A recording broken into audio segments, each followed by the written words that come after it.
Hello everyone in Nancy Wilmington's leadership class. I hope you all are having a great weekend and staying cool. It's nice getting to see everyone on video. It helps to make you feel like you are more in a class setting. So to get started, let me tell you all again a little bit about my background. I'm a nurse educator with one of the big state psych hospitals in North Carolina. There are 3. The one I'm at is Central Regional Hospital. It's in Butner. It is the biggest of the 3 too. The others are Broughton Hospital in Morganton and Cherry Hospital in Goldsboro. I mention this now because I will talk more about them a little bit later in my blog. As to my skills from the leadership chart, I scored a 20 to 24 on all 3. But honestly, I'm more of a leader and a motivator than a manager. I've gotten better at this over the years. As a manager, I've gotten better over the years with practice because psychiatric nursing is a lot of managing CNAs and patients. It is most of the job, so you better learn to swim so you don't sink. Now, to combine the skills from Chapter 7 and the questionnaire, as a manager, I would have to start with a prospective staff member that comes to me from Human Resources. This would require a good understanding of the social fabric of my organization. I would need good organizational skills too, because I would have to work these interviews in with all of my other responsibilities as a manager and my duties. The nurse managers at our hospital are on call 24/7. They have a big job, a really big job. So from the first phone call to the sit-down interview, I would need good communication skills, and since I enjoy discussing organizational values and philosophy, I would use this to build rapport.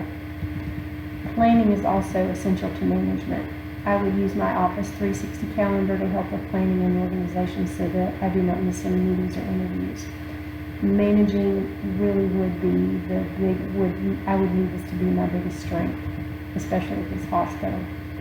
Currently, I'm not a manager, I'm an educator, and I do a lot of audits. So when someone makes a mistake, I get to educate them on how to improve and how to get better, So be that as it may be, I work in more of a vertical environment, and I'm used to this. As a manager, I would have my division manager above me, and above her would be the associate director of nursing and then the director of nursing. So above the director of nursing would be the associate chief of the hospital, associate director, and then the director of the hospital, of course. So there's 3, and the director of nursing is the 3rd one down, and then under that you have the department heads, like pharmacy, medical, psychiatry, so on and so forth, with everyone below them. And to work in a completely horizontal environment, I've never worked in a hospital like that, so I would have to get used to that kind to really grasp, to get the feeling of it and understand what I have to work with. Now onto my article. I chose Resistance to Change in the Nursing Profession, Creative Transdisciplinary Solutions. I chose this because we continue to have a difficult time keeping nurses at my hospital, and to figure out how to make the system better is the key. Now granted, being a psych nurse is a very different type of calling. I know plenty of new nurses who've tried it and hated it, or they tried it and liked it but just couldn't do it.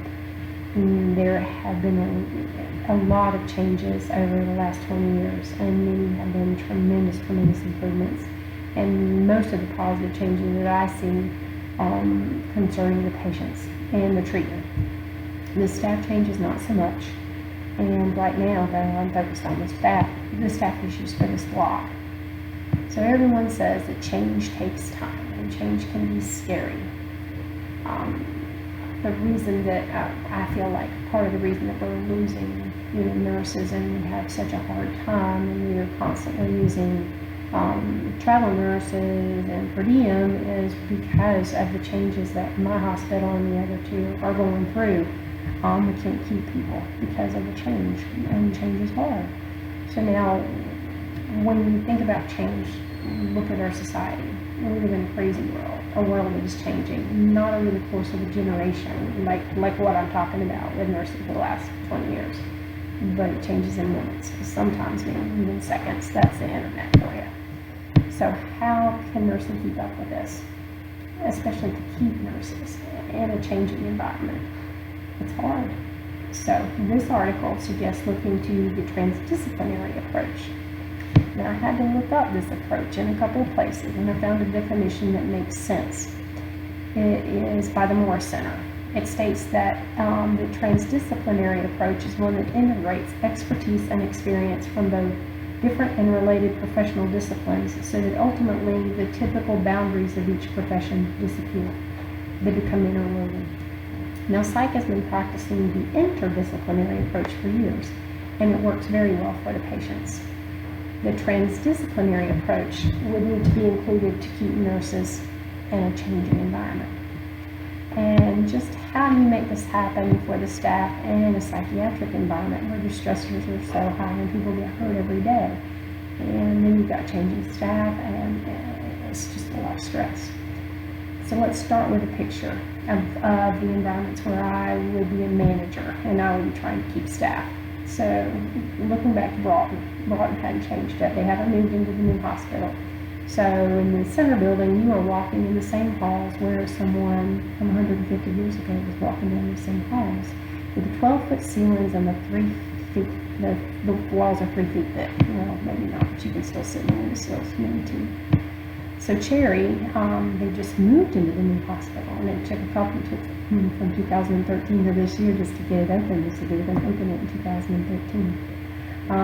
So they are transitioning and really in a big change right now.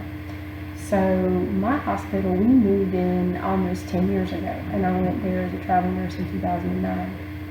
So you throw in the past from all these old tales and all these old stories of mean nurses and crazy patients hanging themselves from the windows, where the staff retaliated against patients behind closed doors, the same doors you're working at, where you're working.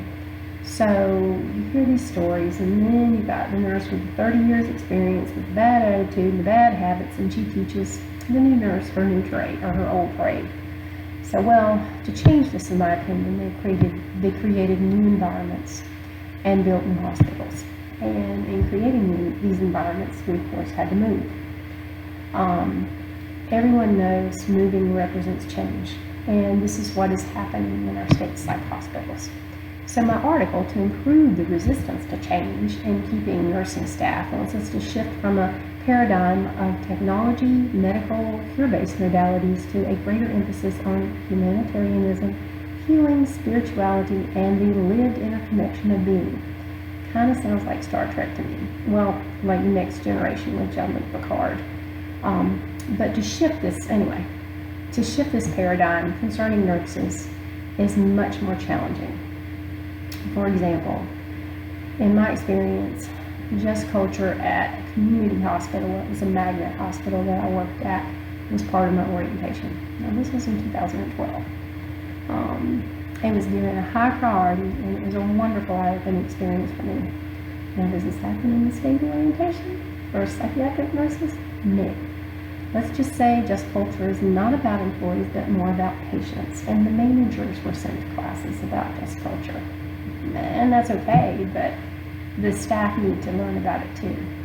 Anyway, so now to create a places where nurses will stay, it wants us to move away from the Tellerian model of education, which according to Bevis in 1989, this is learning to meet objectives. It's a way to learn by meeting objectives rather than focusing on the unique learning needs of the student. So my article wants you to get away from that and educating.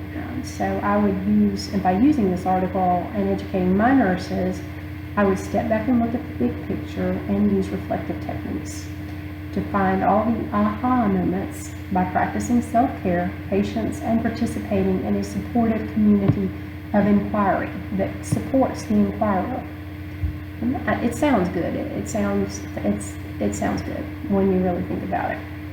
So to give this a try in my world of education as a manager, I would start out by asking my nurses for help and to get their input. So for example, we get all kinds of patients who are coming in with more than just mental disorders. So say you have a borderline personality disorder who comes in with a vagal nerve stimulator or an internal defibrillator. Now, these are challenging for my staff. They may not know about these things, or very little. And if they did learn about them, they probably haven't seen them in years. So to train them how to best serve the patient, I would start, as a manager, I'd start with my charge nurses.